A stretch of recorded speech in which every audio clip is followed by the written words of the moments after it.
Good morning, everyone. So today I am just trying to find a quiet place to tell you and show you about some of the seeds I started and why I started them. Inside, I have my children plus my little sisters, and then outside I have the ducks who, if you don't know this, female ducks, when they want something, food, water, attention, a treat, they are louder than 50 human children combined. I mean, I have 7 hens, and when they start quacking, it's ridiculous. I can't even hear anything on the video. So originally I was kind of hanging over their seed starting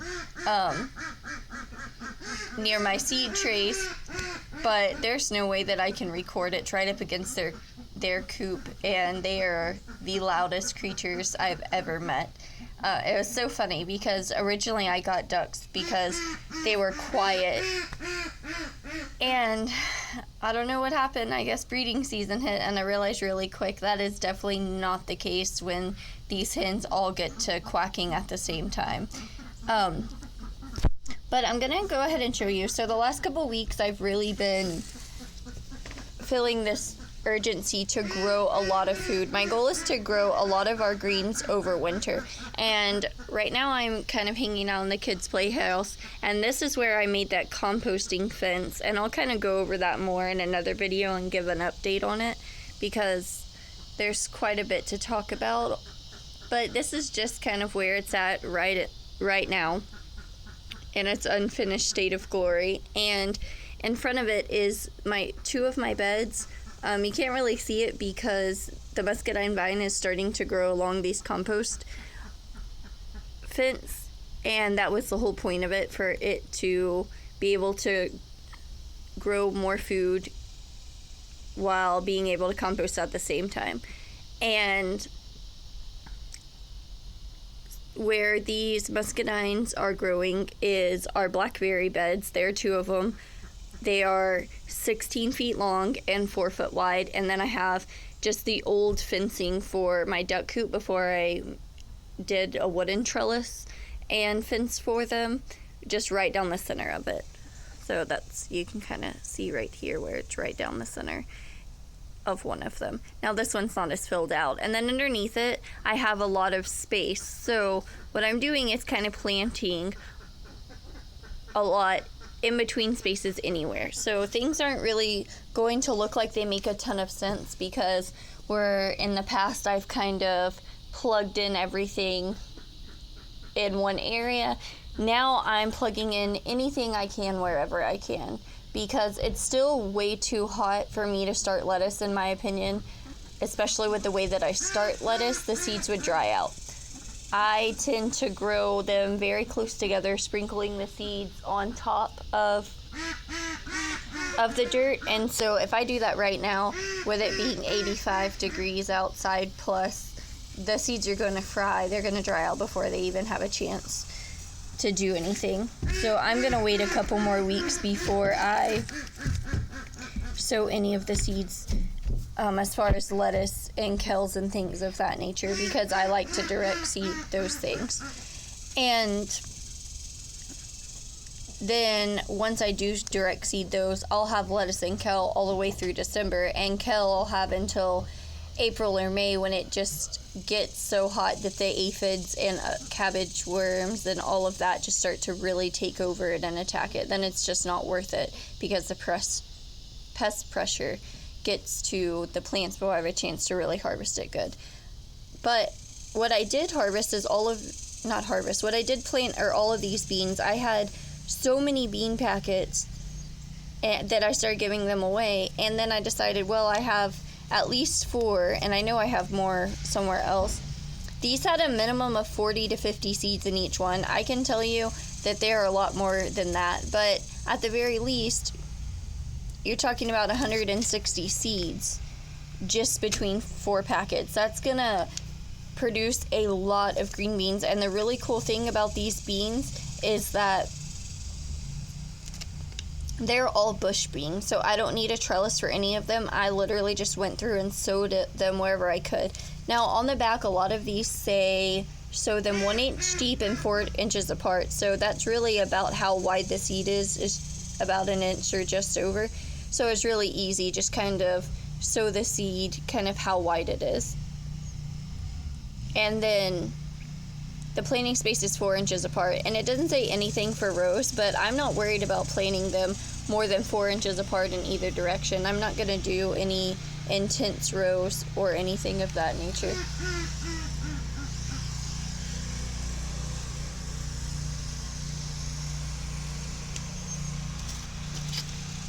Sorry, I got distracted. My neighbor was driving by. He's a good friend of my husband's, so I got distracted saying hi.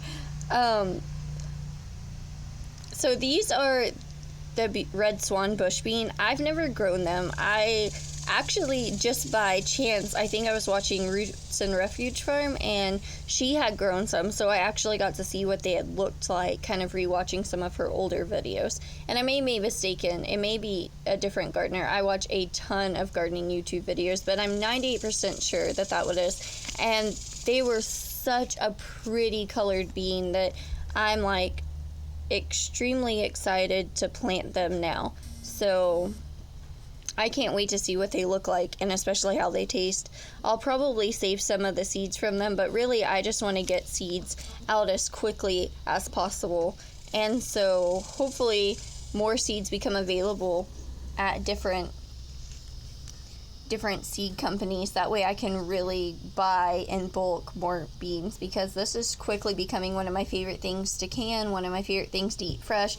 And then a lot of these you dry, and you have some really beautiful dried beans. So they're just so versatile. I can't imagine wanting to do anything else but grow beans. And my family is not a fan of green beans. These are pretty traditional beans right here.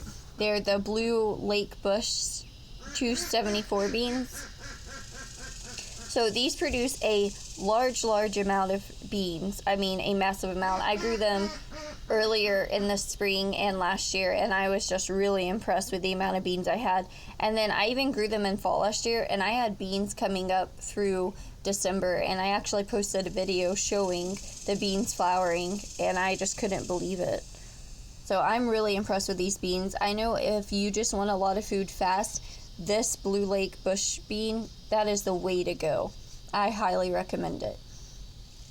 So these are pretty easy to sow. Again, they're sowed about the same depth and 4 inches apart also. So you can really pack this together. And if you're like me and you have a 16-foot by 4-foot bed and all of the space under your blackberry plants, then the green beans for the first part of their life are going to need some shading until the fall weather starts to kick off here. So imagine just being able to plant underneath all of these plants everywhere, 16 foot long, 4 foot wide. I mean, you're talking about thousands of bush beans in a very small area without having to sacrifice growing space, because these are my blackberry beds, which is really cool. But however, I didn't plant in my blackberry beds yet. I planted them up front in between all of the herbs that are starting to finish off, and that would be the same area that I put my carrots last fall and will again this fall. So it's kind of a leave alone and come back later bed, and I really like that. Beans, for me, these beans have really been just kind of water them when they need them, but other than watering them, they're just kind of a easy crop that I can plant, water, and let them do their own thing. They either work or they don't for me. I don't have to worry about the lack of nitrogen in my soil, which has been a really big issue, is that I didn't add enough finished compost. A lot of my compost has too much mulch that isn't broken down, and therefore there's a huge nitrogen deficiency in several of my garden beds. And that is my first time gardener beginning mistake. Like, I didn't realize that so much nitrogen could get trapped. I had heard several times people saying that it was a myth. Well, in my opinion, and from what I've seen on my plants, it is not a myth. I have seen my plants very quickly turning yellow and being deficient because as the mulch is breaking down inside of the compost. I'm not talking about the mulch that's on top of the compost. I'm talking about mulch that has not broken down in unfinished compost. It's not helping my plants out. It's not maintaining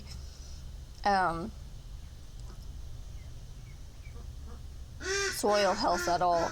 I guess I could kind of say my soil's pretty deficient. Now, is it holding moisture? Absolutely, but it's not worth the yellowing of plants for me. So I think what I'm going to do this round when I add garden beds is make them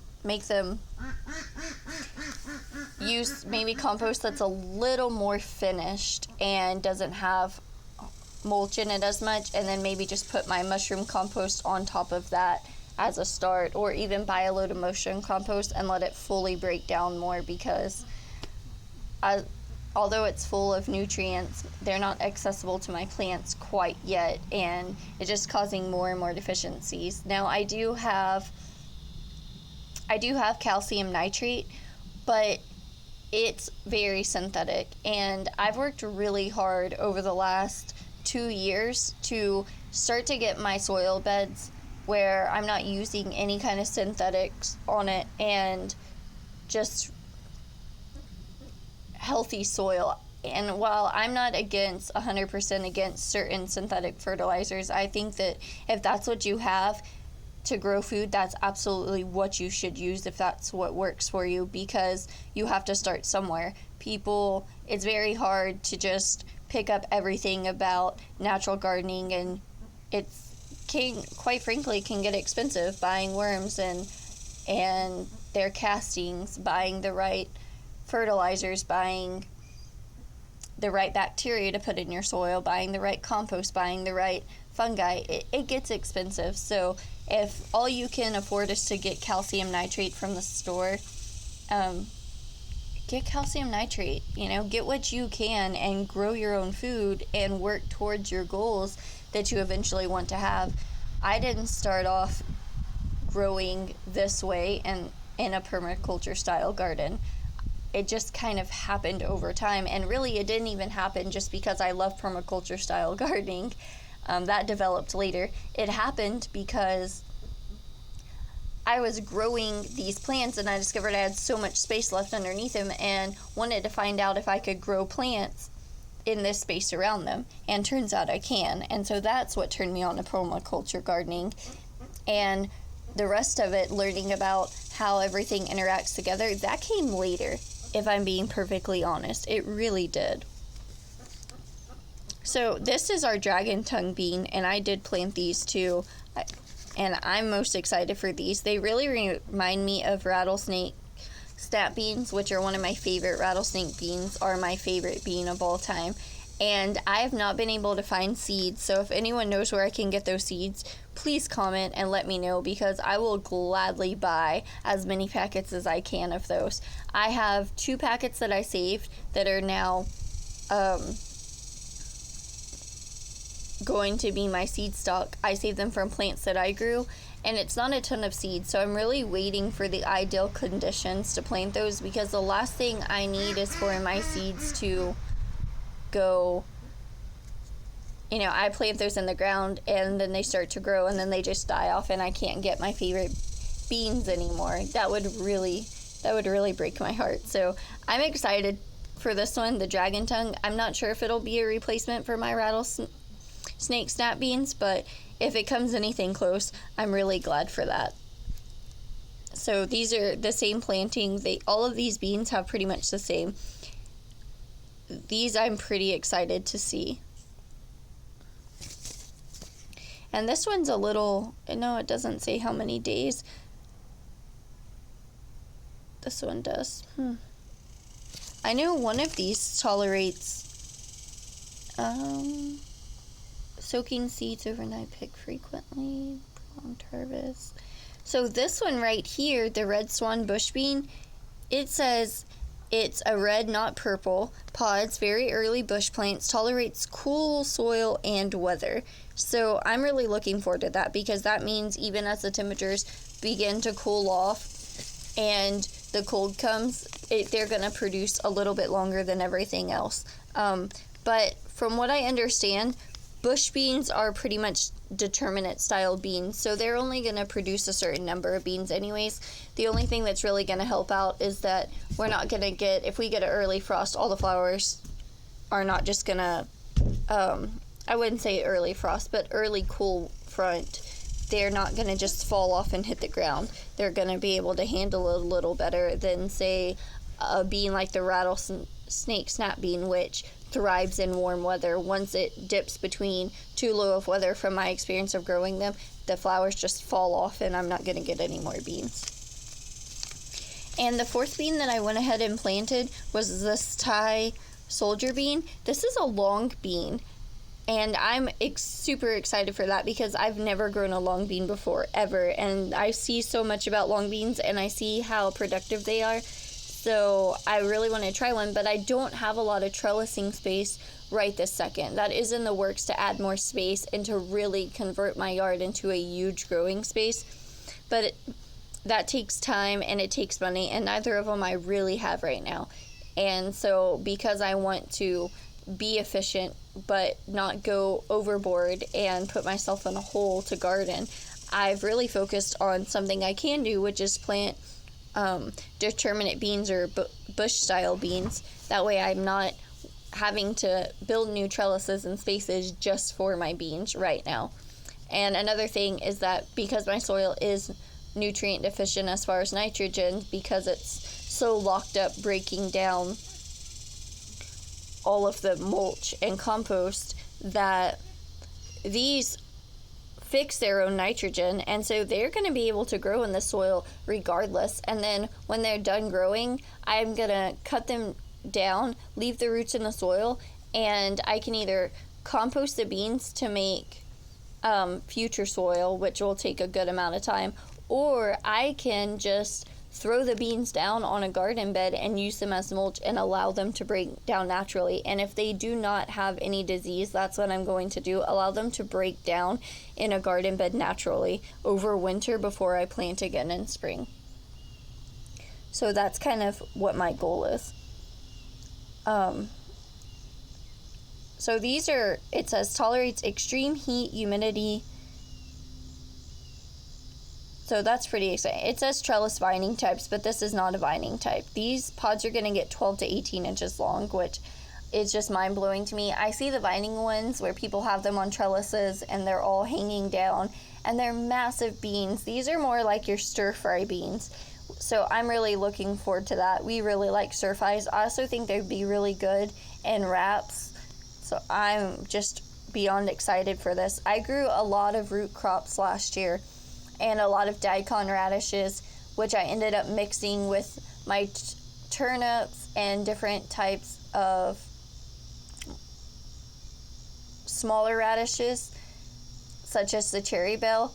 And so I'm excited to kind of mix that all together and with these beans and see how that tastes, because that's gotta be amazing. I bet it really is. So this is another one that's pretty much the same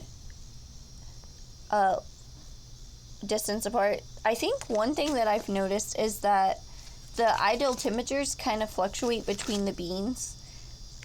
Between, some say 70 and 80, but this one says 75 to 95. So I know that right now, as far as it still being summer, even though it's the end of summer, it's still summer and still very hot here. These are going to be my best bet, and I actually might go ahead and order a bunch more of these to see how many I can grow, especially when it's still warm. However, I don't know how to store these beans. I'm not sure if they can be canned. I'm actually going to go look up some videos on that probably today or tomorrow, but that's something that I'm still kind of learning myself as far as this type of long bean's concerned, because like I said, I've never grown it before, so I've certainly never had to process or store it before. And one thing that I've definitely grown is cucumbers. I wanted to kind of concentrate on seeds that I already had that were really easy, and I have these cucumber seeds that I bought when I was at the grocery store. I bought several packets of them. They're Bush Champion, so they don't really require trellising. I can put them in the front of my garden beds and not have to worry about that whatsoever. And they're supposed to grow a pretty good amount of plants. And it says here they're also resistant to mosaic virus, which I'm pretty excited about. It says to sow them only 12 inches Oh, that's incorrect. 1 plant per 12-inch container. I'm going to take that for I'm going to sow them about 12 inches apart. Now I planted mine a little closer. That way, if anything happens, I can just pull out the in-between plants and it's no great loss to me. 55 days to harvest, and we have well over 55 days until our first frost. So I'm not even the least bit worried about these producing fruit. I'm very confident that I'm going to get quite a bit of cucumbers. If at any point I'm not, it's probably from lack of nitrogen, and I will definitely be adding some kind of supplement that will be good for my soil health into the soil to give me that nitrogen. I'm not against adding amendments at all to soil. What I am against is adding amendments that are going to kill the healthy life forms and systems that I've spent 2 years forming, such as the bacteria and the fungi that are doing so well in the garden. I don't want to kill that off, because then once that's gone, I'll be stuck adding certain fertilizers indefinitely, trying to get back what I got, unless I have to work all over again to rebuild those systems if I kill them off. So there's really not a win-win situation there. Some seasons you have to miss out to be able to really reap the benefits in the long run, and that's just a hard lesson to learn. And this last one is just chives. I did not do anything fancy with them. I had herb garden where I had harvested all that bee balm from and all that chocolate mint from, and now there's insane amount of space there. I'm going to plant root crops, because pulling up those bee balm roots and those mint roots really cleared out space for me and broke up the soil, but it's just blank soil right now. So what I did is go ahead and sprinkle what was left of these chive seeds, which is only about 10 or 15, all over the soil. And I think that's really going to make a massive difference as far as just having the soil covered with something. Plus, I really like chives. If I had it my way, I'd probably have a 16-foot by 4-foot bed of nothing but chives, because believe it or not, I'm sure my family could go through 10,000 chive plants in one season. It's just ridiculous. I have 7 chive plants that are really mature right now that I've been harvesting from throughout the season, and I'm telling you, it's never enough. It is never enough for me. That is our go-to,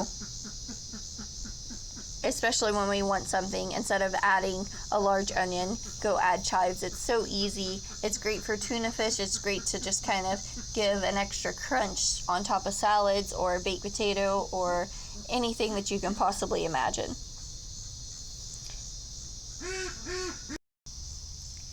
Now, I wanted to kind of show some of the cucumbers. It's about to rain. It's actually starting to slowly sprinkle right now, so I'm not worried about these not having water.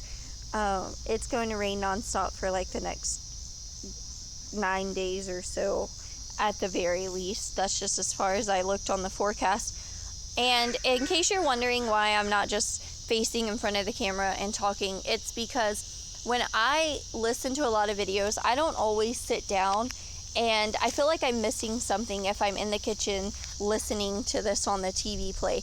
With this, you're not really missing anything. You can listen to me talk about seeds and go kind of watch and do whatever you want, if that's wash your dishes, fold your laundry, mop, and kind of listen without really missing out on a whole lot of information.